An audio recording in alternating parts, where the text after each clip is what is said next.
खंडोजी नेवसे पाटील यांची मी कन्या. अवघ्या 9व्या वर्षी माझे लग्न ज्योतिबा फुले यांच्याशी झालं.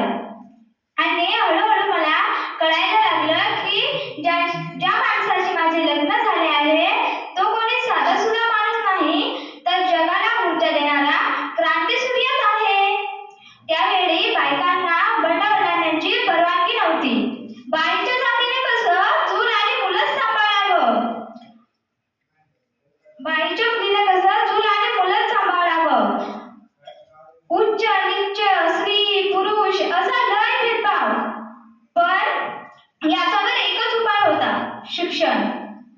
फुले शिक्षणाचा प्रसार करायला गेले असताना ब्रिटिश मॅडम म्हणाल्या, if a woman educated whole house will educated. तुम्ही वुमनला घराच्या बाहेरच पडू देत नाही आहात,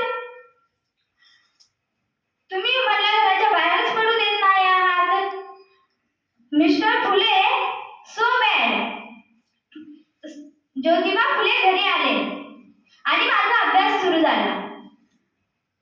मी लिहायला वाचायला शिकले आणि 1 जानेवारी 1848 ला आम्ही पुण्यातील भेडे गावात पहिली शाळा काढली आणि मी पहिली शिक्षिका व मुख्याध्यापिका झाले. आम्ही लावलेल्या